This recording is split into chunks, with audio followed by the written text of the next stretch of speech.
Yeah, Margaret wanted more. The troubleshooting table. Yeah. Clinic days. Guys don't understand. No, guys Why don't. don't we understand? Extensions, why would add extensions? Like if I want to go bald, I can do it right now. You get a lot of these. Huh? Make your hair look more full. I feel like I'll be Exactly, extensive. They see us. But because how my hair is, I You don't look think at a me. lot No, I'm of kidding. it I was dries, like- so I add more. So I get volume, like what half he has natural. I have a beard comb now. Wow, you do? You have upgrade, you need to get your eyebrows done, by the way. They're I looking, yeah, they're scraggly, by the way. Really? They I look, just plucked them like a couple days ago. okay, they don't look great. They usually look better than they do right now. Hey, she's going. She's good eyebrows usually. Let's change now. Huh? I I'm so happy. Like I'm doing something At the right. beginning, and I was like, Like, why did I do this? I don't know, there's something off and I'm thinking it's the eyebrows. Eyebrows. I think so. I don't know. There's just like a red shop we used to make at my phone every time. She's like, "You're making her eyebrows today." So. I used to get a wax. I'm like, no, it's fine. Your I'm like, official "This one." stop I wax sign my is- guy friends. I'm like, if you want to, I'll do them. I don't know. Wax. I'll leave that there. Yeah. I'm not calling it I that. wax. So, like for me, I'm like, not calling it yeah. that. Oh, like waxing guys. I wax my guy friend. Well, like their eyebrows. Okay, y'all are gross. Please stop. Eyebrow poke. Why did I come today? I should have like corrected myself. Like, okay, No, I I'm a missed that swimmer. half. I No, I am a swimmer. Oh my. That's why you're. Makes it better. No, it doesn't.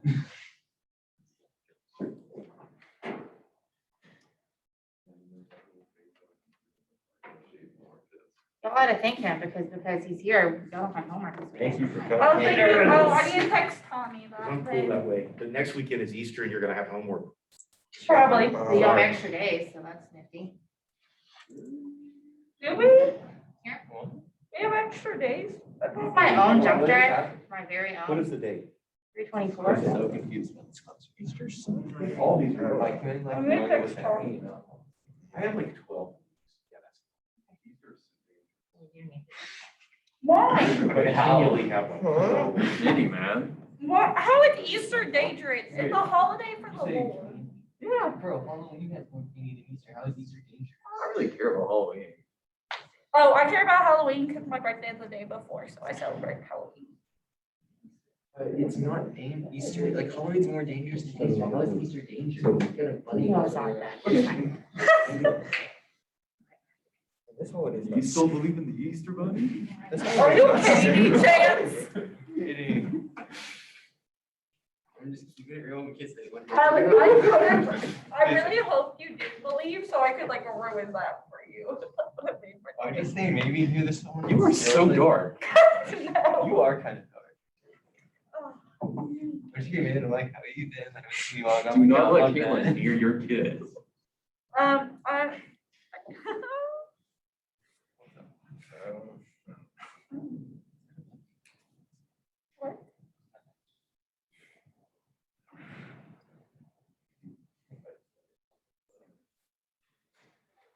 It's green tea. Okay. I know it looks like pee sometimes. No, A lot of people ask me, like, what's "Where'd going you on get with pee?" oil? No, olive oil. I want you apple cider. Is it apple cider? Is it apple cider? I thought it was. What is it? Green tea, Oh, okay, makes sense. caffeine. I say that, but I didn't know what it was. I months was, ago. I'm like, okay, it's so green I tea. know Thumpers over by Shack. Yeah. Anyways, they do, their teas are really cheap and stuff, and there's a tea I really like. It's like dandelion and lemon, I think. It's a tea bag, and then I get guava in it instead of like regular. Yeah.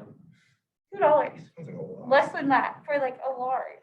Oh my god, it's so good. So you should check them out. My friends who are like big peanuts. She all doesn't get any over. candy. She doesn't believe in the Easter one. Grandma. No, I don't like candy to begin with. I think Caitlin's scared of. I don't like chocolate either. That's actually fitting. Probably. Yeah, too loud. Or peanut butter. No. What? Exactly. What do you want to talk She's ruining our lives, man. Yeah, That's what she's Tell doing. them, what did you do now? Still wants to use our candy, doesn't exist. about? I don't even know. I don't even know what I did. Honestly, you get speaker, I would think it would be a high school class. That'd be a crazy class. Guest I'm pretty sure the speaker. girl that like sat People over taking there, I'm pretty sure she pictures. dropped out because of us. What's up, dude? Oh, I had a group One of them like project with steered her. down. So is this the firefighter? Huh? Is this the firefighter? Fire chief? Oh, I thought he was coming Tuesday. I did too. You Oh. just texted me 10 minutes ago and said, where are you? Wrong day, bro. Yeah, I thought I was Okay, he confused. was here, so why not? Whatever. Yeah, I was confused. So we're not having homework this week, right? No, because what I was gonna teach you today Uh-huh. was your homework, Oh, okay, but now he's teaching you something today. okay. So that explains the yeah, extra there's day. that. So many things to do. I'm like, oh my god, yes, sleep. But I don't know where he went. Did he want to write from us? Yeah, Probably. probably. He didn't want to talk to us? There he is. Sorry, Dad. They scared you. Probably. Okay, I need to. I have a take text. real fast. I have a friend who has her Tuesday class at like 4 or whatever.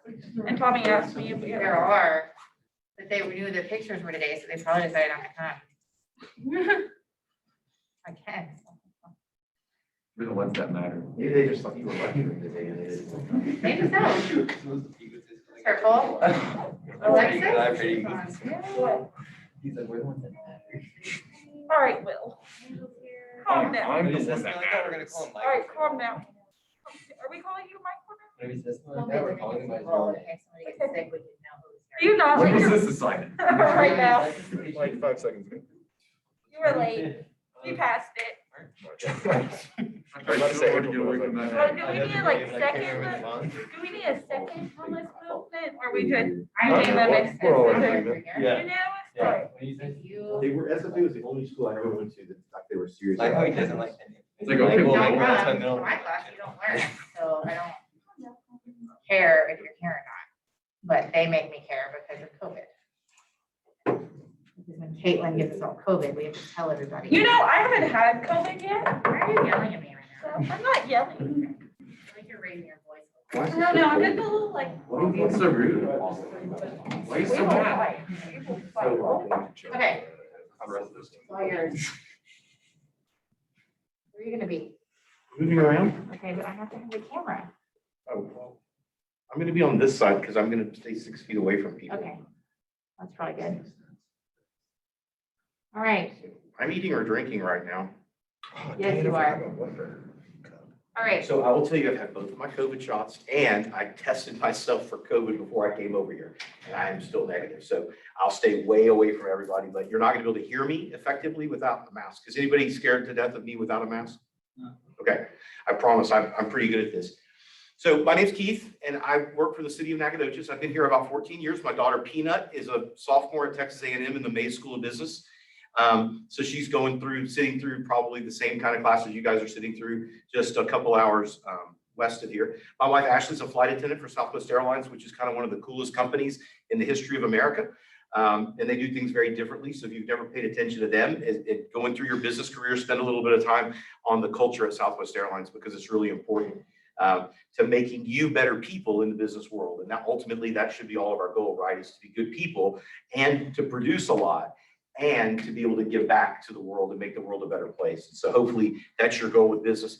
If you make a ton of money, you have a ton of opportunity to do a lot of good things. So I want you all to go out there and make stupid money and then to have the character and be the kind of people that want to make the world a better place than you found it. Because it's pretty screwed up right now. And I think we can all agree with that, right? The world we live in is a pretty screwed up place. And so today we're going to talk a little bit about supply chains and about my experience and what do those 5 symbols on the board have to do with one another. So most of them should be relatively familiar to you because in your life, those things have all been a part of your life since you were born and since you have been here. But today I'm going to try to weave that together a little bit. And I want to talk about what they have to do with one another and why one builds on the next. I'll tell you, there's about 500 other logos that I could have thrown on the screen that we could start back to when I was 4 years old. And you could build the story of my life with pictures and graphics and logos, and you would all have this really amazing view. But for the sake of time, because you don't want to be here until 8 o'clock tonight, I thought we would just stick with these core 5. I noticed that in your assignments, Dr. Mahaffey gave you an assignment to look at Buc-ee's, and one of the things they did that was particularly cool Well, I happen to be a person that was directly in the middle of that. And so we're going to walk through that if that's okay with you. Is that They haven't good? done it yet, so this will be good. Okay, so that exercise is coming Yes, next week, Yeah. when I was supposed to be here. right. But I failed to be here on the right day. That's okay. And so now you don't have homework this weekend, but you have homework over Easter break. Okay, great. So what do these 5 things have to do with one another? You see who that is? That's my baby. That's my buddy. And she's probably mad because she wasn't hugging me. So the first symbol is the fire department logo. And why does that matter? Well, because I'm your fire chief. I'm the fire chief for the city of Nacogdoches. That's what I do for a living. When I was 4, I announced I wanted to be a firefighter, a paramedic, and a police officer. And I went to college. My parents said, you can do whatever you want, but you're going to go to college. My mom wanted me to be a doctor. My dad wanted me to be an engineer. I never changed my mind about what I wanted to be my whole life. I always knew. So I was one of those really weird people that was always going to do what I'm doing right now. It was just a matter of when and how I was going to get there. But the first symbol is I'm the Nacogdoches fire chief. Well, how did I get there? Well, I got there over a long period of time, right? I went to 5 different universities before I finally finished my college degree. And I had 172 hours when I graduated college. And so it was like this really long drawn out process. But in the middle, I went to fire academy during the summer. And then I went to EMT school and paramedic school. And then I went to police academy, and I worked full time the entire time I was in school. And so I jumped around a lot, right? So I started at SMU and then spent some time here and spent some time there. And I bounced all over the place. Hopefully you're not going to make that same decision and you'll graduate with about 124 hours and you'll get the heck out of here and go to grad school, which I had enough hours to have a master's and then some. But that was just the course of my career. And I bounced around a little bit, but how did I come to be the fire chief in Nacogdoches? Well, I went to work here. When I moved here, I worked in Stillwater, Oklahoma. And the wind blows sideways at like 40 miles an hour in Stillwater, Oklahoma. And when it's snowing, the snow blows sideways at like 40 miles an hour. So at Christmas break, I was a firefighter in Stillwater and I went to Oklahoma State. And I took my Texas map because they didn't have the internet back then. There was no such thing. And I laid a map out on the hood of my truck. It still had Texas license plates and I still had a Texas driver's license because I really didn't like Oklahoma. And so I laid a map out and I found a town in Texas that had trees and a university, like a highway map, like old school. And I looked at, okay, there's some green on here that looks like it may be trees. And there's a state university there, so I'm going to move there. Well, why did I have what was I thinking? I didn't want the wind blowing sideways at 40 miles an hour. I was over that. I didn't want to pay out-of-state tuition, which back then was just insane. And I really wanted to do, to be in a town with a college because I knew I had to finish college. But I also knew that because I was a paramedic, I could find a job anywhere. There's always a job opening if you're an RN or a paramedic. So that was an easy mix. So I called the Chamber of Commerce. I called information. You used to call 411 and you would talk to this little AT&T and you had to pay like 50 cents every time you did it. And you dialed it on the phone and you called and I said, I need the Chamber of Commerce in Nacogdoches, Texas.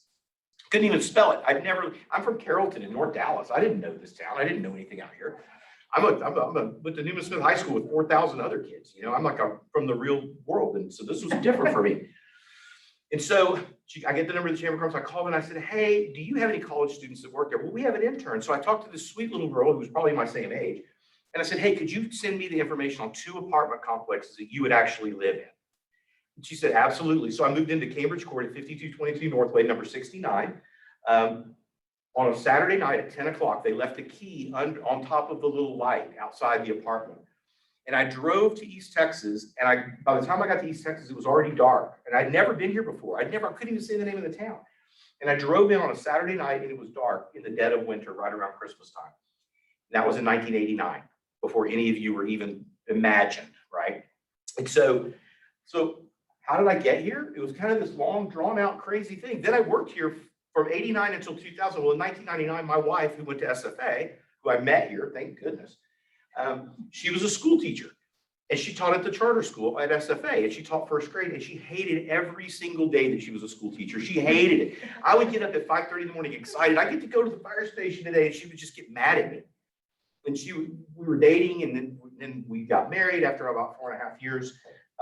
Because she was a lot better than me. And she wouldn't say yes for a long time. But then she realized she was aging out, and so she just decided to marry me. And that was like so many years ago now, right? So how did I end up here? Well, she became a flight attendant. We're on our way to Lake Tahoe to go skiing for spring break because teachers are off and firefighters have a super flexible schedule. You can always find somebody to work for you. So she goes, we're in Southwest, on Southwest Airplane, and she says, hey, I think I'm gonna be a flight attendant. We're flying with our best friends and we're going to Lake Tahoe. It's great. And I said, okay, if you're gonna be a flight attendant, can you get me another beer? Because I thought that's what you ask a flight attendant to do. 3 months later, she was in flight attendant school at Southwest Airlines. She applied at United, actually back then it was Continental, American, and Southwest, got 3 job offers and picked Southwest, even though they paid less than everybody else because their culture was so cool. Now she's been a flight attendant 22 or so years, whatever that looks like. She's a senior mom that flies out of Houston. We've lived here for the last 14 years. But after about a year and a half of her living in Baltimore, Maryland, and me living in Nac, and us seeing each other like once a month, I decided I had to get a new wife or a new job.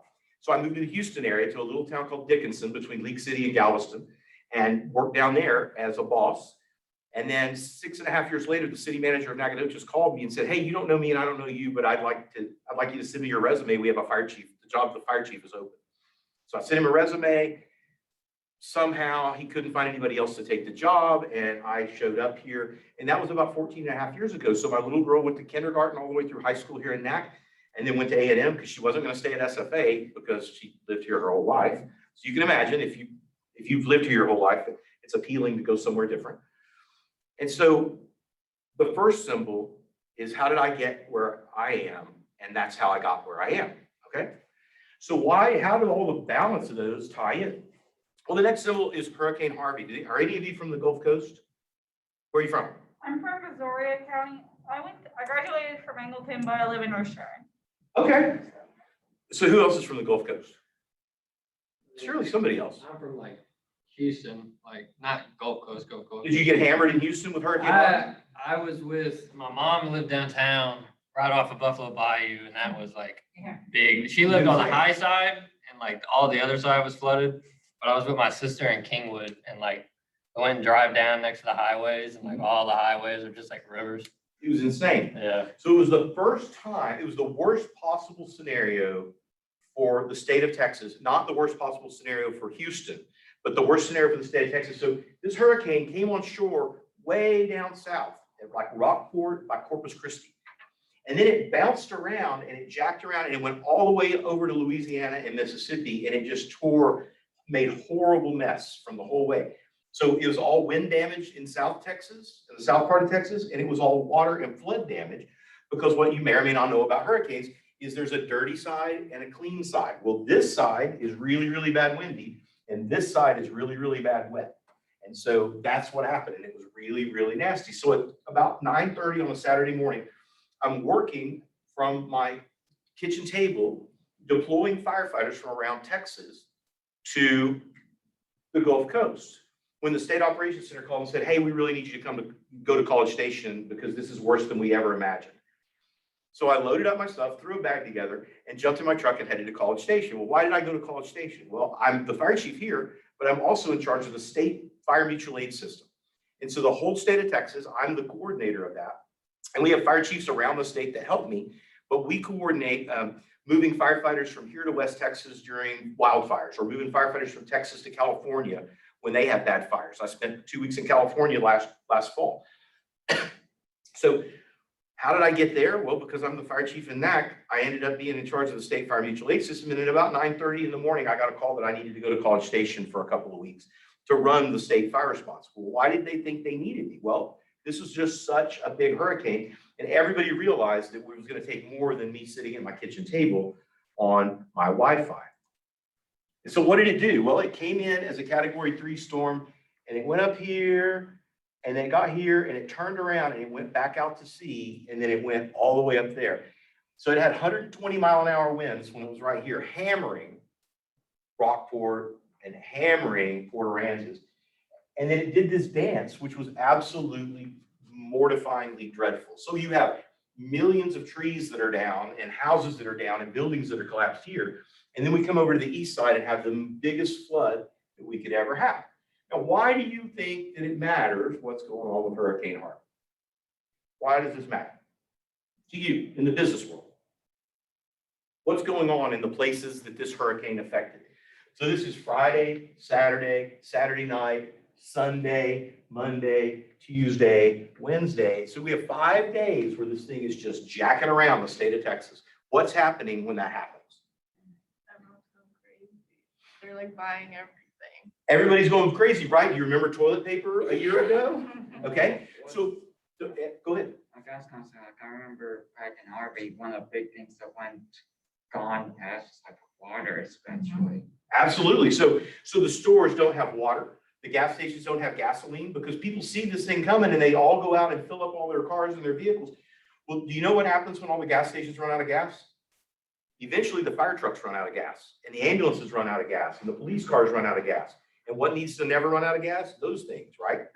And so you have people that are displaced that are having to be sheltered because their homes had trees through them or maybe their whole house blew down. And so you're trying to shelter all these people here and find a place for them to go and food for them to eat. But what happened to the supply chains?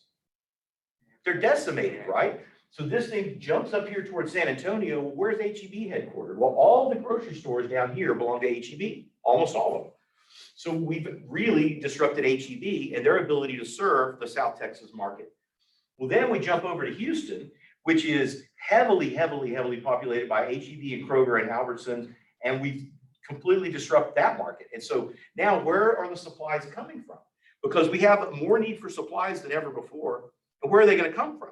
Well, they can come from New Mexico, but that takes days, right? It takes time. So with this hurricane happens, the airport's shut down, buses quit running, there's no more buses, there's no more 18-wheelers on the road because an 18-wheeler in a 105-mile-an-hour wind will turn over every time. And so what you have to remember is that all of this gets shut down. Even at 45 miles an hour of the wind, they will not put semi-trucks on the road and they will not run trains because they're worried it's going to fall over. So our supply chains get totally disrupted.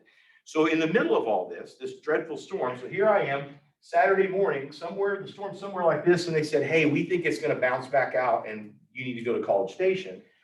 And so I get on the road and drive through the rain and go to College Station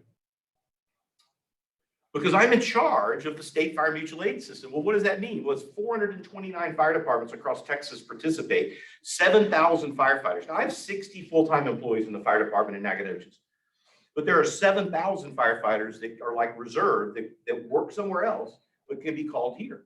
So there's 300 at the city of Houston that are in our system. There's 400 in the city of Dallas that are in our system. And so when we mobilize our system, I'm the incident commander for all those different fire departments.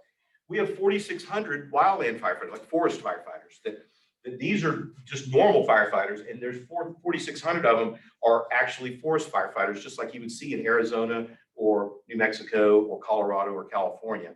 And so we can deploy those people out. So Keith, the little fire chief from Nacogdoches that came here on a fluke because I didn't like wind blowing sideways at 40 miles an hour, ends up being in charge of Hurricane Harvey. Well, Hurricane Harvey, we deployed 985 firefighters to the Gulf Coast.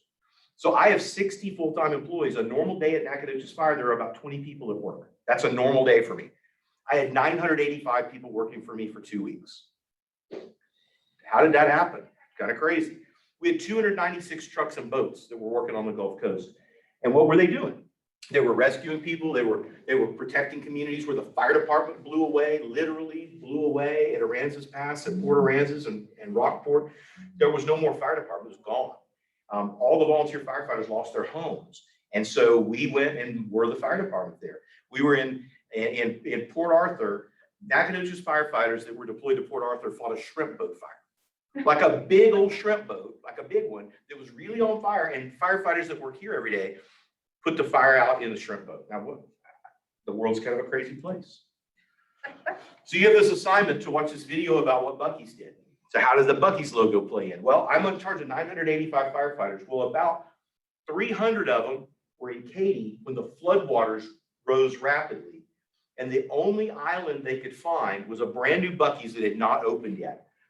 And the manager of that Buc-ee's was there, and he said, come on in. He turned all the lights on. They were going to open the next week. And it was an island, and literally there were 6 or 8 feet of water all the way around Buc-ee's. And all of these firefighters and paramedics and highway patrol people, and they all went in Buc-ee's, and he said, whatever you need, whatever you want, get it. He opened up everything, like all the food, just go get the food. And it looked like a swarm of locusts had gone through that Buc-ee's after it was over, because they had to literally stay there 24 hours with people that were in ambulances being moved to Houston. We moved out of the Corpus Christi, from hospitals in Corpus Christi. They were in ambulances being moved to Houston. And the ambulances literally got stranded with multiple patients, sometimes 3 patients in them, in a Buc-ee's parking lot in the middle of the night on an incident that I was responsible for. And so we actually literally sent boats over there to help ferry firefighters out because the trucks were up at Buc-ee's, which was a little higher than the road. So if you drive by the Buc-ee's in Katy on I-10, think about the impact that had. Well, the Buc-ee's manager did it to do the right thing. Buc-ee's corporate would have said, he didn't even ask anybody at corporate. He just said, come in and get what you want. We're good. Corporate said, heck yeah. Buc-ee's never put out a press release that I'm aware of what they did, but it spread like wildfire. So do I like Buc-ee's? You bet. So what did Buc-ee's opening up that shelter, that store, and giving the firefighters food, what did it allow to happen? Buc-ee's, that little beaver, allowed all these people to be rescued. Thousands and thousands and thousands of people were taken out of their homes by those 985 people that work for the little small town fire chief in East Texas. The world's a complicated place. And so when you talk about supply chain, you talk a lot about disruption of supply chain, right? And what happens when the supply chain gets disrupted? When we have a hurricane and the trucks can't roll, or we have people that strip the stores of everything that they have? Well, think about the other side of supply chain disruption. The other side is sometimes the supply chain itself gets bogged down, and you need people in society that can break those log jams. And often the firefighters in the local community are the ones that are able to do that. And I'm going to talk about that as we talk about some of these other symbols. How did me living in Stillwater, Oklahoma, and moving here in the middle of the night to 5222 Northway number 69 in 1989 affect those people right there on the screen? And it affected them in a very personal way, because Buc-ee's enabled the firefighters shelter, which enabled them, and food, which enabled them to go do good things. So then the next symbol, you guys are got to be familiar with this little gem by now, and I'm sure you're all just completely sick of it. But how does Buc-ee's have anything to do with COVID? This is kind of weird. Well, I went to the one on I-45 in Madisonville the other day on my way to College Station, and it looked like a super spreader event because there were 8 million people in there trying to fight over the same barbecue sandwich and beaver nuggets. But what does it have to do? Well, let's jump back a little bit and talk about Texas. There's about 29 million people live in the state of Texas. It's a pretty big place, right? 254 counties, big place. And out of that, 22.5 million are over the age of 16, which means at some point, very soon, starting Monday, they're going to be eligible to get a vaccine across the state of Texas. Just Nacogdoches County, this little place has 65,000 people, and about 52,500 of them are over the age of 16. And as of Monday, they're going to be eligible to get a COVID vaccine. Well, what does that have to do with me? Well, beginning last March, when COVID arrived, somebody locally had to sort of become the COVID messenger, the COVID person, the COVID czar. And so working with Dr. Mahaffey, we completely pivoted everything we were doing and started doing messaging and working on supply chains for testing, working on making sure we were protecting the most vulnerable in the community, working on graphs and charts so we could try to predict when we were going to have a rise in coronavirus cases, to let the hospitals know, hey, in 4 days, your ICUs are going to be full because we're watching the trends every single day. And we made 100 graphs and charts to try to figure it out. Yeah. And so working together, we made at least 100 graphs and charts. I have probably 300 Excel spreadsheets that are tracking different data points to try to figure out what's happening with COVID here. Well, how does all that matter? Why does all that come together? So because we know that public-private partnerships are what actually get things done, and because we are a logjam breaker, we very quickly put together a team of people to help us with testing last spring, to help with coronavirus testing. As testing was very slow to get rolled out, we wanted to do as much testing as we could to try to make sure people that had COVID were isolated and not giving it to the rest of us, right? So we built these partnerships with the hospitals and the city and the county and SFA and the physician associations and Brookshire Brothers Pharmacy in particular. And so we built those relationships in order to get COVID testing done. Well, then in December, we started getting COVID vaccines. And by early early January, we realized that the Brookshire Brothers Pharmacy had 450 vaccines sitting in Nacogdoches that they couldn't give. And so breaking those log jams, trying to undisrupt that supply chain, right? Trying to get the supply chain back rolling. It was one call to the head of pharmacy for Brookshire Brothers Corporate. And I said, Laura, you have 450 vaccines sitting in NAC. And she said, yes, sir. We can only do 12, 15, maybe 20 in a day because there's only one pharmacist at those stores and they can't get that many shots and still run the pharmacy. And I said, so you have 450, why don't we give them all tomorrow? She said, what are you talking about? I said, come up here, we'll do it at the Civic Center, we'll give all of them tomorrow. There's no way. And I said, sure, there's a way. Well, who do we need to talk to? She said, we got to talk to legal. And I said, put them on the phone. So we talked to legal, and at 10 o'clock in the morning, we decided that the next morning at 10 o'clock, we were going to give 450 doses all in one day that would have taken them 35 days to give out at their current rate they were going. So I called the SFA School of Nursing and said, hey, I need some instructors and nursing students to come help me. And we put all the firefighter paramedics we could out at the Civic Center. And the next morning we gave 450 vaccines with our partners from Brookshire Brothers. And it was like this amazing process. Well, what does it have to do with all the other things? It has to do with the same players, right? So we learned how to work together. And then we had a new challenge and we learned how to work together. And we have this system that really works really well. And so now, next week, we're going to give about 4,500 vaccines at the Civic Center. Tomorrow, I'm going to give 450 at the Student Recreation Center. We're going to do 450, and we only have to have a few people to do that. It's not even a ton of people. This afternoon, I'm going to Texas Farm Products, and I'm going to give 35 myself because we broke through those log jams. We found out what are the obstacles for people getting a vaccine, and we're still working through that, right?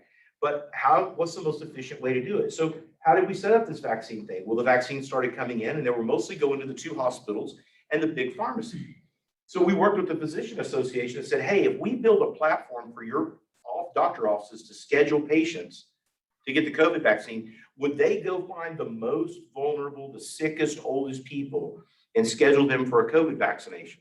Well, it's going to take me 15 or 20 people to set up a call center and have everybody in the world calling, and we'll get 17,000 phone calls. But what good was that going to do? And what our original goal when we first started with COVID vaccinations was keep the ICUs from being full. Because if you flip your car on Highway 259 on your way home to Kilgore, we have to have an ICU bed for you. And if they're all full of COVID people, there's no room for the heart attacks and the strokes and the pneumonias and all the other things that happen to people that still keep happening just because they happen. And so we work with those physicians. We called SFA's IT department, and through Banner, the same Banner that you log in, if I log in with my Banner access, it has a platform for me to schedule vaccination clinics. So right before I came over here, I added 500 vaccine shots for next Wednesday from 12:30 to 3:30. I added 500 doses in that. The doctor's offices all go to Banner, and what they look at is available appointments, first name, last name, date of birth, phone number, and they go down on a little drop down and they pick the appointment time that they want. And instantly it's all scheduled. So working together with our partners, what did that cost the city? Zero. What did it cost SFA? Well, it cost them some time. Their IT guys, the little propeller heads over at IT had to work on it, but they did this amazing job. But the reason we were able to do that is because we already had the relationships from doing COVID testing. So we moved forward. So what does it look like? What does it look like when you do vaccinations? Well, you come in and you check in, and then you go around and kind of queue up just like you would at Disney World.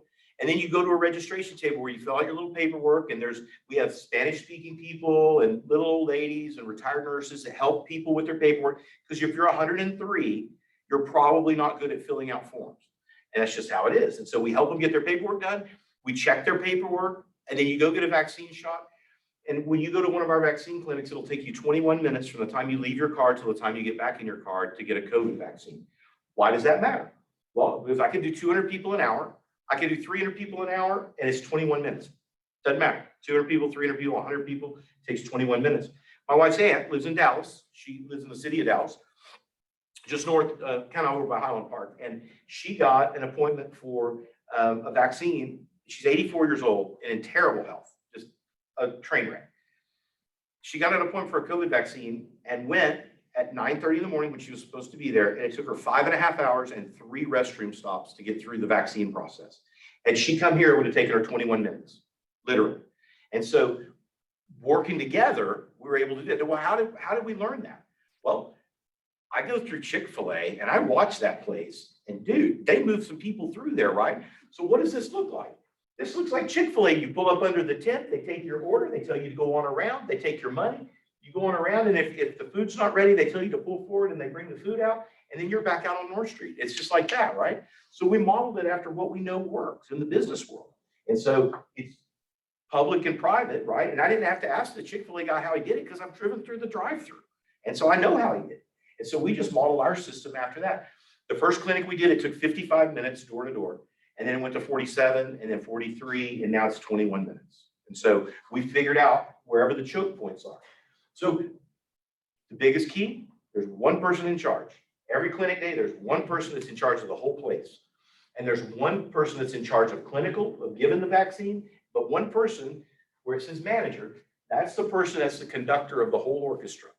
And he can stand there, or she can stand there and do this and see where is it backing up. So if it starts backing up at registration, we send more help over there. If it's backing up at check-in, we send more help over there.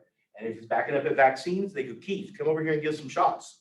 I've probably given, I don't know, 400 or 500 COVID vaccines myself. And so that's kind of an odd deal. So the other day I was in my fire chief uniform, which I normally wear when I'm in vaccine clinics because people need to know who I am. And so Michael Self is one of our division chiefs, and he's managing the whole clinic, and I'm there to kind of solve problems and help. And so I go over, they started backing up, and I go over, I start giving shots. So this little old lady comes up and she says, the fire chief's gonna give me my vaccine? I said, yes, Miss Ma'am, I've never done this before, but I've been watching these nursing students all morning, and I think I've got this. And her eyes got about that big, and I said, no, ma'am. I said, I've been a paramedic since before they were born. You're good. You're in good hands. And so the last week, we had a little lady, and I gave her a shot, and I said, okay, ma'am, if you'll go to my firefighter right over there, she will find you a seat. She said, that little girl's a firefighter? Well, it's Vicky. She's about this tall and blonde. She's about 32, so she's not really a little girl. I don't know if she's in her 30s, got 2 kids at home. But she's just like, I look, got a blonde ponytail. That little girl's a firefighter. So it was the coolest thing ever, right? So what is a kid from Carrollton, Texas, that somehow ended up in Nacogdoches running 21-minute vaccine clinics in East Texas? This is kind of a weird world, right? So the world you live in at some point will be complicated like this too. But I had a chance to give this little 104-year-old retired school teacher a vaccine the other day. And she said, thank you so much. And she started crying. And she said, I'm going to live to see 105 because of you. Can you make the world a better place when you're a little nobody? So what else? So now we're down to the snowflake. How does the snowflake play into all those other symbols, and how does it all tie together? Hi, Kate. How are you? I'm good. How are you doing? I'm doing great. I promise I'm staying 6 feet away from Oh, everybody. you're fine. So how does that snowflake play into everything else? Well, let's talk about the winter stormageddon, right? The hurricane on ice that we just had. Were you guys here for that? Did everybody enjoy that? It was a great time. It was just fantastic, right? So we had an event that nobody has ever seen in the history of anywhere, where all 254 counties in the state of Texas were under a disaster declaration at once. So all the way from El Paso to the Panhandle, to the Valley, to Beaumont and the Golden Triangle, everybody was in this same horrible position. Now, Nacogdoches happened to be the epicenter of part of the really bad stuff, which was we got more snow than almost everybody else. We got more ice than almost everybody else. And we had trees that fell everywhere. We had more tree debris than we do from a normal hurricane. And so we had some real challenges with that, right? So how did all of those other experiences get me ready to be here during Snowmageddon and make your life less bad? Well, let's talk about that again. Who are the big players in Nacogdoches, and who are the real priorities, right? Who are the people that can help, and who are the people that have the most needs? Well, SFA can help on one hand, but also has a lot of needs. There are 3,000 or 4,000 people right now living on campus. And so when we knew the water system was going to go down, we facilitated getting porta potties here. Was that important? If you lived on campus, it was probably better than the alternative, which is if you lived in a nursing home and you didn't get a porta potty, you were going to the bathroom in one of these. See why I brought my prop? I wondered what that was for. Okay. So if you were in a healthcare facility like a nursing home, this is where your poo went, literally in a red bag like that. And so we had to very quickly strip every porta potty from all of East Texas and got all of the portable toilets that there were. Big ones, little ones, fancy ones, not fancy ones. And we had to very quickly roll that out and make that happen. And so how did how did my experiences leading up to this help?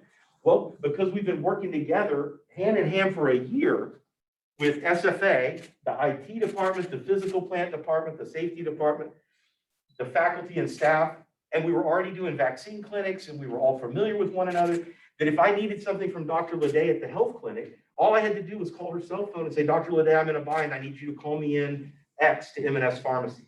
And it happened instantly. We had the relationship with our physician group. So when the water went down at the dialysis centers, I don't know if you know anything about end-stage renal failure, probably not a lot, but when your kidneys start to die, you will die if you don't get dialysis on a very frequent basis. And they put a needle in your arm and they basically pump your blood out and they filter it and clean it and they pump your blood back in. And that's how dialysis works. Well, without a tremendous amount of really, really clean water, they can't do dialysis. But because of our relationship with the Physician Association, Dr. Succumbi, who is a nephrologist, had my cell phone number and in the middle of the storm called me and said, Keith, I need your help. And so we sent firefighters to hook up a water truck to the back of both dialysis centers so that they would have the water they needed to keep their patients from having to go to the hospital that was already full of COVID patients that also didn't have running water. Because the two hospitals didn't have running water. And if you're bedridden in a hospital, if you've just had surgery and you can't get out of bed, not having a water is a whole lot bigger deal than me at my house. Now, I know that my power was out 7 days. I lived just north of the college off of Regatta, just on the other side of Austin Street. And my power was out 7 days and it sucked. And wherever you were, I took these iceberg showers. I didn't have heat. I didn't have light. I burned a quart of firewood and I was working 14 or 16 hours or 18-hour days. But I would come home at night and my poor wife was just huddled up by the fireplace with like 9 blankets. And so you were all miserable. You were all miserable. Think about those people in the nursing homes and the hospitals and how miserable they must have been, right? But all those prior relationships helped us figure it out. So then we run out of water and you can't drink the water. Then what has to happen? Well, we have to find water. So how did we find water? What did we do? Well, we started with Brookshire Brothers because I had the head of pharmacies cell phone number and I called her and I said, Laura, we need water bad. And she said, let me call the person that's in charge of the warehouse in Lufkin. And so we sent inmates from Nacogdoches and they loaded up trailers full of water and brought them back over here. And we started by taking water to the nursing homes and the hospitals because that's our most vulnerable people. And we took all the bottles of water we could find to the nursing homes and the hospitals and to the jail. Now imagine 275 people that are locked up in jail with no flush toilets. That's pretty complicated too. I did not know that you need 35 PSI, 35 pounds per square inch of water pressure to flush a toilet in the jail, but I do now. And so until the water pressure got back to 35, you couldn't flush toilets in the jail. How do you take inmates out to a porta potty and supervise them? It's kind of complicated, right? So you go from somebody in a healthcare facility that's having to go to the bathroom in a red bag, all the way to how do you run a chain of inmates out to a porta potty with a little plastic? How does that work? Excuse me. The yellow pollen kills me here every year, and I don't know why I moved to a place that has something I'm deathly allergic to. You notice it on your cars? It's just this time of year. It's just terrible. So all of these things play together. And so because Buc-ee's did what they did, other corporations figured out how much good, positive marketing it was to take in some first responders during the middle of Hurricane Harvey. And when I call Brookshire Brothers and they say, hey, come get the water, they haven't sent us a bill yet. They haven't sent us a bill. They're not going to even charge us for the water because they said helping our community makes a difference. It impacts our employees and it impacts the people that work here, but also helping our community is the best thing we can do from a marketing. You could send out a little grocery ad, but the best thing you can do is be out there serving. So when we give COVID vaccines and Brookshire Brothers helps us, we tell them, hey, hang a sign, bring promotional material, give people a coupon that they can use in your store. But I'm going to transfer my prescriptions from Walgreens to Brookshire Brothers. I don't shop at Brookshire Brothers. I just go to Kroger. Everybody has a preference. But my high blood pressure medicine, and you can't tell that I have high blood pressure probably because I'm so calm. But my high blood, I'm going to transfer it to Brookshire's because my experience with them helping. You know how much they charge the patients to get a COVID vaccine? Zero. They didn't ask for insurance information. They didn't file it. They didn't charge the government. They just said, here, let's do this. The two hospitals, Memorial and Medical Center here in town, exactly the same thing. They're at the shot clinics. Now you would think that one's a private hospital and one's a county hospital. And you would think that it's like dogs and cats and they won't play well together. But when we do tomorrow morning, we're doing a vaccine clinic here on campus with Memorial Hospital Vaccine. And Medical Center is going to send 4 people to help us do it. And neither of them are charging anybody anything. None of them are making any money on this. They're just doing it because it's the right thing in the community to do for the community, just like that manager at Buc-ee's did during Hurricane Harvey on a Saturday night when those emergency responders got stranded. Does that make you feel good about those places? Does it make you feel better as a citizen that, hey, I really want to do business with people that think like that? Well, I do. That's where I want to do business. So my prescriptions are going to get transferred to these guys because of the way they responded when I needed them for vaccine clinics and when I needed them for water during a hurricane. Now, I will tell you, Coca-Cola did not just, they sent us a bill for the water, but we went late at night and the manager of the Coca-Cola on the West Loop let us in and we bought all the Dasani water that they had. And like buy all the Dasani water that they had. The special discount hurricane 55% off retail price that we paid was $21,000 worth of water. Now, I'd never bought $21,000 worth of water, but it was kind of cool to do it. And I'm glad I did it once and I got to say that I did it. And, but it was like $57,000 worth of water and they sold it to us for 21. And that's great. They had to cover their costs, but they came out in the middle of the night and let us have it. And so does that make me feel good about the people that run Nacogdoches Coke? Absolutely, because they gave us whatever they paid for. It's what we had to pay. Well, why does that matter to you? Because if you lived in a dorm on SFA, some of the porta potties that were lined up came from us. And the pallets of water came from us that we got from Nacogdoches Coca-Cola and from Brookshire Brothers. And we're able to drop off literally pallets of water. Each hospital, we put 4 pallets of water. We unloaded 4 pallets. Now, so how much is 4 pallets of water? It's 26 cases per pallet. So you can do 26 cases, 60 cases of 24 bottles of water, and you can do the math on that if you're really interested. But a pallet of water is about that tall and about that wide and about that wide. And it's a lot of water. It's an enormous amount of water. So we dropped 4 pallets there. We sent 8 or 12 pallets to SFA. And that's why that bottled water is, there's Dasani water everywhere. The next thing though, is as the supply chain started opening back up, our orders for water from the State Emergency Management Office started coming through and we started getting truckloads of water. Well, what's a truckload of water? Well, it's 24 pallets of water on one 18-wheeler. Is this some of my water? Well, it's all that talk about water. Oh, I'm so thirsty. Thank you so much. Thank you. So an 18-wheeler is 24 pallets of 60 cases of 24 bottles of water. So when you talk about supply chains, that winter storm shut everything down. And normally with a hurricane, our supply chain from the north to Nacogdoches is just fine. We don't get shipments out of Houston, but we can get them out of Shreveport and Texarkana and Dallas. They're gone. Huh? They're gone. But during this winter storm, it iced up just as bad north of here. So there was no way to get water in and out. So then what did we do? Well, the Texas Air National Guard started flying Chinooks, those big 2-propeller helicopters, into the Nacogdoches Airport that the city owns. And we had inmates and firefighters and police officers unloading pallets of water off of Chinook helicopters. Now, I think a Chinook can carry 4 pallets of 60 cases of 24 bottles of water at a time. And they were coming from Austin.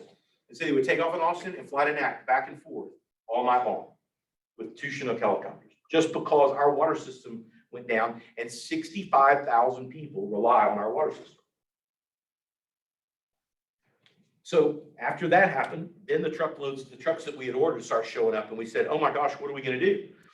So Rusty Rust, who's the president of Commercial Bank of Texas, the bank that's on campus. That's his real name. Yeah, his real name is Rusty Rust. If you've taken a kinesiology class, Dawnella Rusk is his wife. She teaches over in kinesiology. They're super fantastic people. Well, he has an airplane at the airplane hangar. And so we called Rusty, the owner of Commercial, or the president of Commercial Bank, and he opened up his airplane hangar because we had to have a place to put all of this water. So right now today, there's 14 pallets of water sitting in Rusty Rust's hangar, and he can't get his airplane out. So this week, we're trying to figure out what to do with all this water because the supply chain, you make the order, and once you have made the order, there's really no canceling the order. But then when it couldn't get here, by the time it got here, it was sunny outside and 62 degrees on that Saturday, and the water started arriving. And we were, okay, now what do we do with it? So what did? We took it to the food banks where the poor people can go get, or people that don't have the ability to buy their own food could go get it. We took it to different places, but now we're working on where we're gonna move 14 pallets of water, because that's what we're left with right now in front of Rusty Russ Airplane. Public-private partnerships make a pretty big difference. So I want to have a little bit of time to answer whatever questions you may have, and I know the answer is going to be none because you're 20-something-year-old college students, and I have one of those at home. Well, not at home, she's in College Station, which actually makes me really sad. And what makes it worse, she left her dog. I don't really like her dog, and my baby girl left her freaking dog for me to take care of. And so she lives in College Station, living it up on the north side, and here I am with her dog in East Texas. So what questions might you have for me?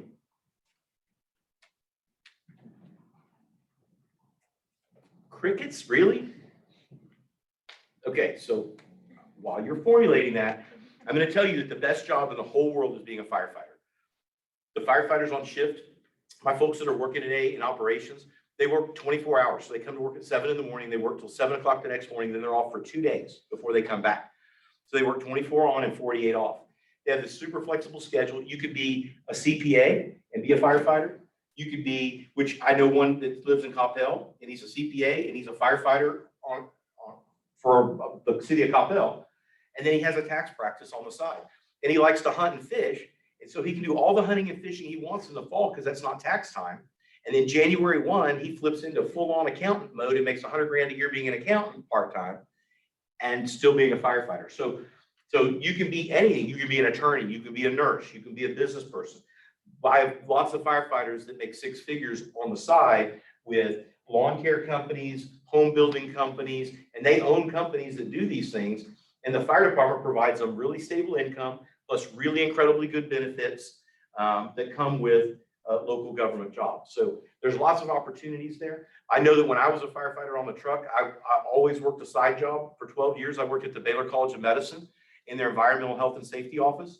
And so I would drive from NAC to Houston 2 days a week or be down there 2 days a week. I actually stayed in a hotel in between. But I was able to make more doing that than I was being a firefighter, but I got a job that I really loved. And at the end of the day, every single shift, at the end of the shift, I knew I'd made a difference in somebody's life. And so if you haven't ever thought about it, all you have to do is get Dr. Mahaffey to hook you up, and we'll let you go ride out on a fire truck one day. We'll come downtown on a day you don't have school, and you can spend the day riding with the firefighters and see what a day in the life of a firefighter looks like. And whether you do it here or you do it somewhere else, there's no more rewarding job or better opportunity in the world to give back to your fellow man than being a firefighter. And on the selfish side, you have a lot of time off to do the things you love to do or to make all the money you want to make. So I can't more highly recommend it. I tried for 19 years, I've tried to convince my daughter to be a firefighter, and she won't have any part of it because it's just not how her brain works. She wants to be a real estate developer and get rich. So God bless her. Questions? And we have our first girl firefighter in Nacogdoches. We do have a lady firefighter. It's She's awesome. amazing. It's awesome. So no questions at all, really? They do, they have questions. Do you still get like all suited up and everything, go to calls, or do you just run everything? So I still have all the gears in the back of my truck. And so I do have it, and I can, and I do, and I like to, but I don't get to as often as I want because most of the time I'm managing $7 million budget and buying $600,000 fire engines and dealing with 60 full-time employees and 5 adult daycare centers. And in the last year, I've just been doing COVID and little else. But yeah, I still get to go. If I'm close to a call and I'm driving down the road, I'll always will stop at the call. And most of our calls are medical calls. And so if somebody passes out at Walmart and I'm around the corner, I'm going to be the first one there. And so I very much stay engaged and active. I have a deal with my shift commanders, which we call them battalion chiefs, the people that run the shifts, that if I get there first, I'll take command. And if they get there first, they take command. Well, somehow I always get there first. I have to be in command, which means I stay in the yard. And whoever gets there second, the second chief to get there, gets to suit up on all their gear and go inside and run operations. And somehow I think they know that if I'm on the way, I think they drive slower, so that I'm always the first one there. And I have to stay in the yard and they get to go inside where it's fun. Or if we have a SFA basketball player, we went to that call that one time. Remember? We were doing a tour of the station with a basketball player at SFA, and a house caught on fire. So he loaded up in the truck and we loaded up in his truck. I just said, get in the truck, and they were there taking video of And he had him slides on, and they like gave him the water hose and he like fought the fire. with He had slides. Slides on, and we were like, dude, we're finished this time, what are you doing? Yeah, so I mean, so we're really wide open. We want you guys to come, and you're paying a lot of money to go to college here.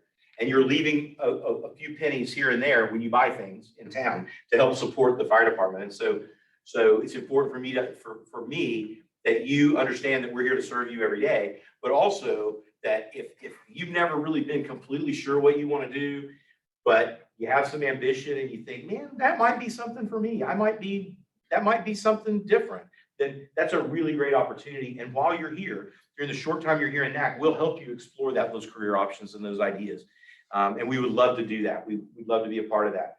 And I know that in College Station, the same thing is happening. My daughter hopefully is going to get an internship with an architecture firm over the summer, and she's going to stay there. And so that's part of what going to college is about, right? Is being around, interacting with other adults that aren't in your circle of friends or your parents' circle of friends. And so that you can kind of figure out what else is out there. When I was 4, I knew I wanted to be a firefighter. I don't know why. It just is what it is. We didn't have any family that were firefighters, no friends that were firefighters. I never knew a firefighter, but I announced at my 4-year-old birthday party at the fire station, we had my birthday party, and I said, this is what I'm going to do for a living. And it never changed for a single day after that. And so exploring those career ideas is kind of what we're here to help you do as well. Why didn't you also go to the police academy if you knew you were going to be a firefighter? So it's called being triple certified. So I'm a firefighter, paramedic, and a cop.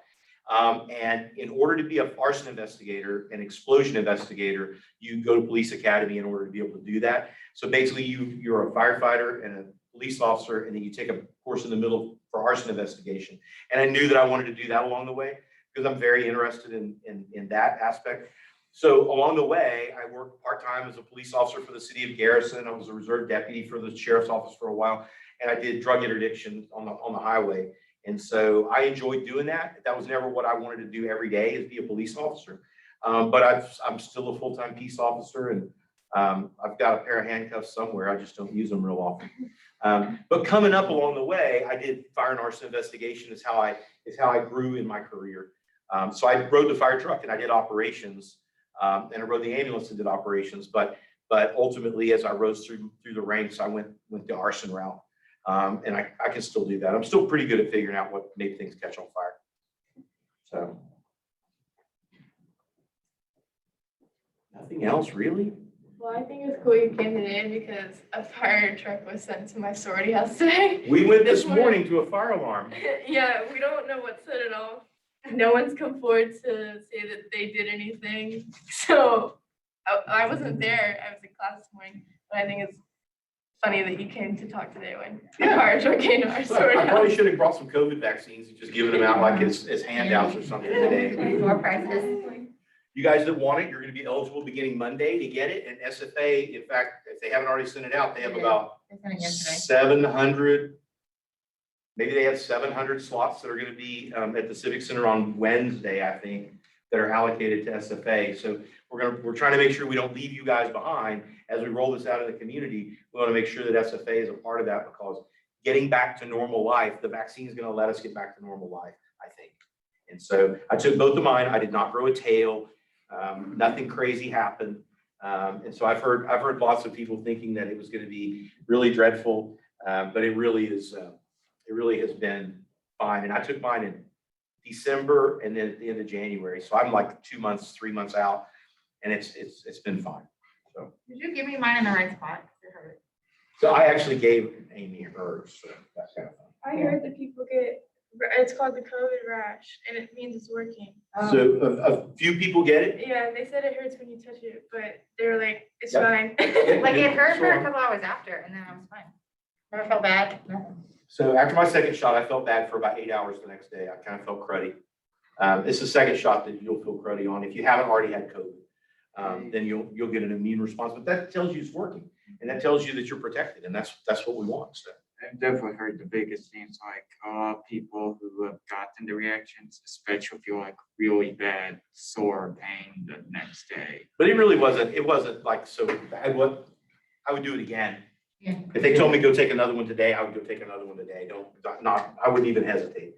Because I've seen what COVID really does and what it really did to our little tiny community here and how many people here passed away because they got COVID and couldn't get well. And I don't want to, I can't help you if I'm sick with COVID. I can't help you if I'm in the hospital. So I took my vaccine so that I can keep helping you every day. Do you have time to tell us about the incident command, joint incident command we formed for COVID and explain to them how that works? Is that a no? No. Yeah, sure, uh-huh. I'm trying to You figure out don't what have you're to have a talking about. PowerPoint, you lived it. I'm trying to figure out what we're talking about. Oh, yeah, you have the chart on that other, this is the Amy Mahaffey jump drive, I think, all of my classes that he talks to. It's like- We're gonna talk a little bit about crisis communication and I mean, y'all hear me say this all the time, how messaging matters and what you say matters and the way that you say it matters. And so I just think this is cool, the way that incidents in general work. I think y'all would find this interesting. Yeah, so this is, so what we have here is what we in the fire service use as sort of a tool to help us stay organized and to keep things in an orderly fashion. And so if you'll notice that we go from a type 5 incident, which you have a couple of people for a very limited period of time, to a type 4 incident, which is more people for a longer period of time, and then a type 3 incident, which is even more people for an extended period of time. And so the idea is that as incidents grow more complex and bigger, it requires more people and more organization to keep it going. So a good example of that is Hurricane Harvey was a type 1 incident. Hurricane Harvey all over the state was a giant type 1 incident, but actually it was a type 1 incident in Houston and a type 1 incident in the Golden Triangle over by Beaumont and a type 1 incident in Corpus Christi and a type 1 incident in San Antonio, which was really sheltering. It was the big deal in San Antonio. And so you had 4 or 5 of these type 1 incidents that were operating at one time. And you have to have, as they get more complex and they get more spread out and they get more people involved, you have to have a system to keep it organized. So on a regular day, we make lots and lots of medical calls, fire alarm calls. And on each fire engine, there's a captain, and that captain is the incident commander when they get to a call. And a type 5 incident really gets one fire engine, and it's not super complex. A car wreck may get an engine and a rescue truck. That's really a type 5 incident. Last night, we had a triple fatality car wreck that was much more complicated because we had 3 ambulances, we had 1 really critically injured person and 3 more that flew through the windshield. And so that really jumped up to a type 4 incident. So you have to have a little more. So the shift commander, the battalion chief, went out and managed that type 4 incident because you've got 3 ambulances, you've got 4 deputies and 2 highway patrol people and 3 fire trucks. And so now it's getting more complex, right? And so you have lots more jobs to do. Well, then you get to a type 3 incident, which is something that goes on. And so the type 3 incident would really be what we were talking about during that winter storm before the water went off. We were in a type 3 incident before the water went off, and we had basically a type 3 incident management team running the city and the county and operating a type 3 incident.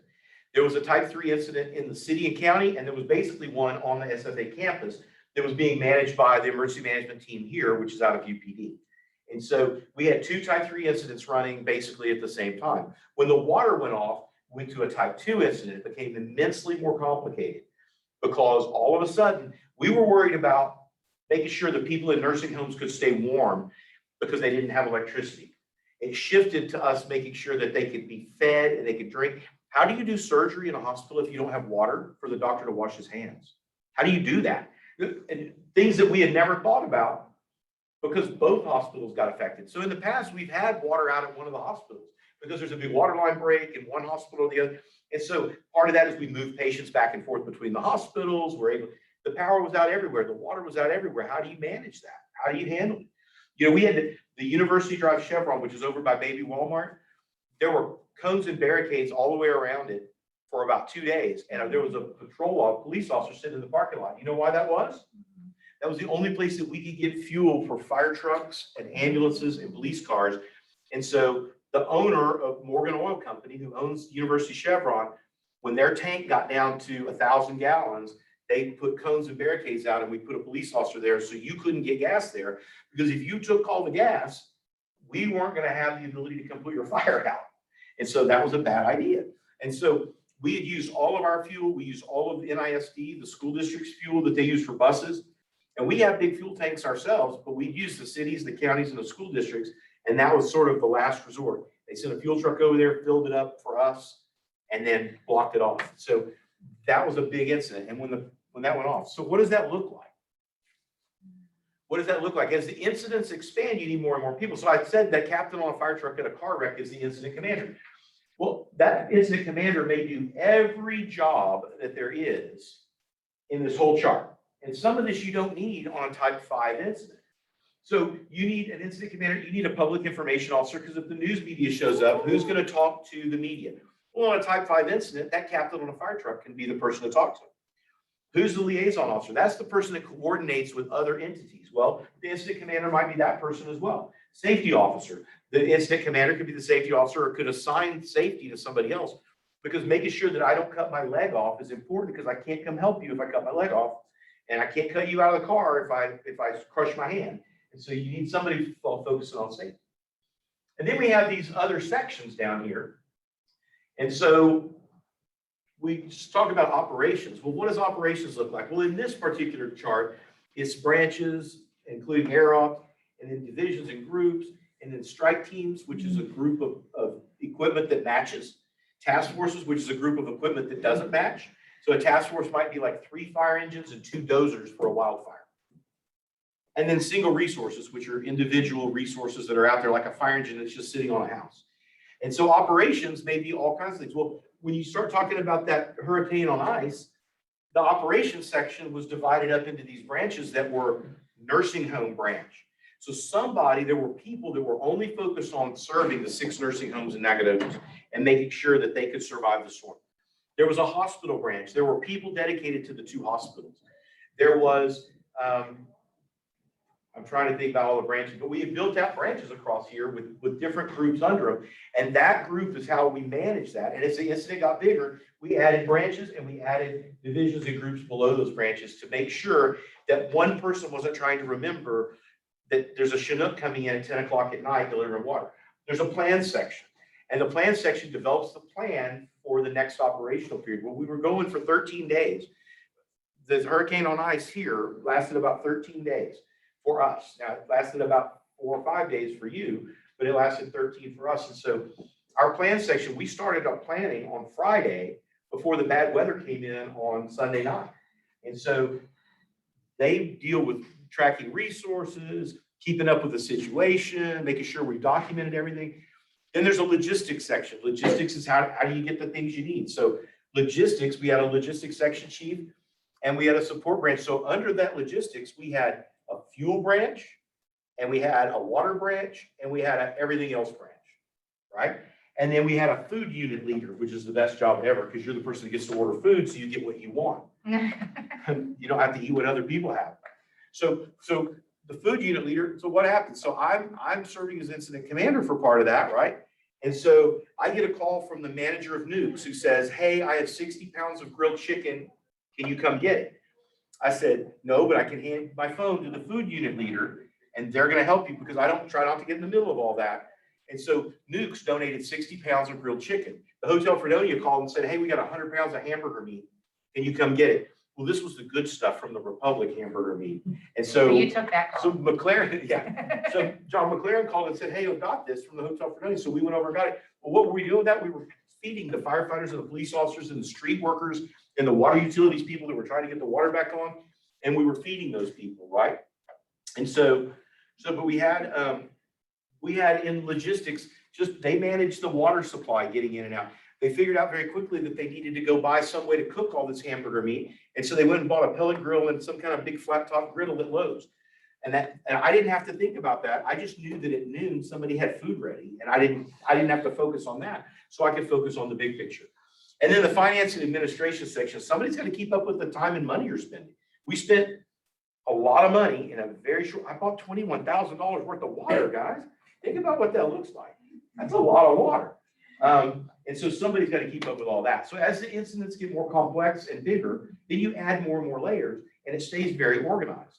So initially logistics was one person for that that event. And he was handling the food, he was handling the water, he was handling the fuel, he was doing all of it, but then it gets more complicated. We start having a fuel shortage. So now somebody's gonna be in charge of fuel and making sure that we're reaching forward and we're leaning forward and getting that.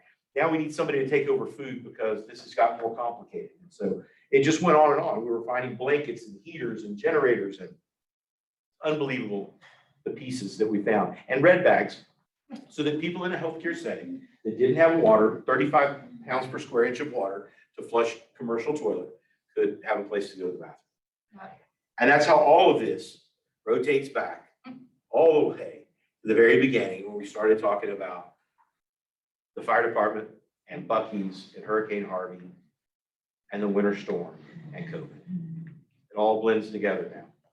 So, anything else? Okay, well, I'm sorry you didn't have fun. I wish I could come back another day. You can come back on the day you were scheduled next week. I'm gonna be giving COVID shots. I'm gonna give COVID shots instead of coming here, I think. Thank you. Thank you. And I'm very serious about a career in the fire service. If you get a chance, all you have to do is get my email address from the good doctor here, and we will hook you up with a ride-along. And they love taking people on ride-alongs. We do. They love it. Like, I've always felt like it would be weird. No, they make you feel welcome. That's, you should not be timid about it. Have you guys met Hattie yet? They don't know Hattie. Oh my gosh, her daughter's my favorite. And I'm her favorite. Yeah, you are. We know. All right, thanks guys for sharing part of your day with me. Thank you. Yeah, we walked into the shot clinic last week and she stands there and she's like, the chief, it's the chief. And I was like, that's annoying, whatever. And he literally walked us through the whole clinic and was like, no, I'm sticking you in the arm, girl. Like, I wanna make it hurt. And I was like, okay, you're rude, but whatever. And Hattie just thought it was like the coolest thing ever. And I was like, whatever. Okay, so I lied to y'all. We do have one little thing we're gonna do. Don't you sass me. I'm not, I forgot, because I haven't had a guest speaker in here. I have like a little thing I'll post. It's just a reflection, thank you note to him for coming. So it asks some questions about what you learned, what you talked about, that kind of thing. Y'all all paid attention. Y'all were great. Thank you so much for asking questions, those of y'all who did. Because yeah, A+, man. And Will, you said that was my question, so you kind of get half credit. So that's good. Here's my question. But just as a thank you, he took a lot of time out of his day, as y'all heard. It's a little crazy over there right now. I'm so glad I don't work there anymore. I don't have to deal with any of that. It's great. But what we're gonna do next week is we're gonna talk about, this is like the perfect segue.